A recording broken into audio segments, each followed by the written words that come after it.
The Garden by Arnold Lobel. Frog was in his garden. Toad came walking by. "What a fine garden you have, Frog," he said. "Yes," said Frog, "it is very nice, but it was hard work." "I wish I had a garden," said Toad. "Here are some flower seeds. Plant them in the ground," said Frog, "and soon you will have a garden." "How soon?" asked Toad. "Quite soon," said Frog. Toad ran home. He planted the flower seeds. "Now, seeds," said Toad, "start growing." Toad walked up and down a few times. The seeds did not start to grow. Toad put his head close to the ground and said loudly, "Now, seeds, start growing." Toad looked at the ground again. The seeds did not start to grow. Toad put his head very close to the ground and shouted, "Now, seeds, start growing." Frog came running up the path.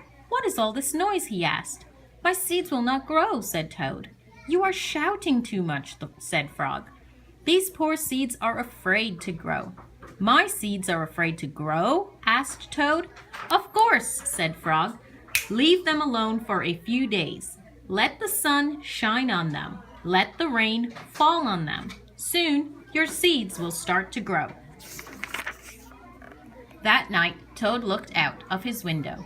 "Drat," said Toad. "My seeds have not started to grow. They must be afraid of the dark." Toad went out to his garden, with some candles. "I will read the seeds a story," said Toad. "Then they will not be afraid." Toad read a long story to his seeds. All the next day, Toad sang songs to his seeds. And all the next day, Toad read poems to his seeds. And all the next day, Toad played music for his seeds.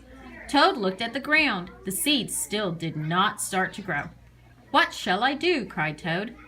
"These must be the most frightened seeds in the whole world."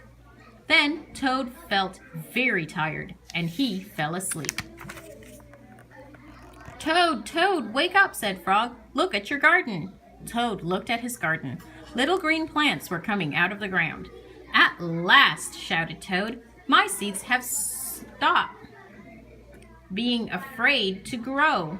And now you will have a nice garden too," said Frog. "Yes," said Toad, "but you were right, Frog. It was very hard work." And here's a picture about the author and the illustrator, Arnold Lobel.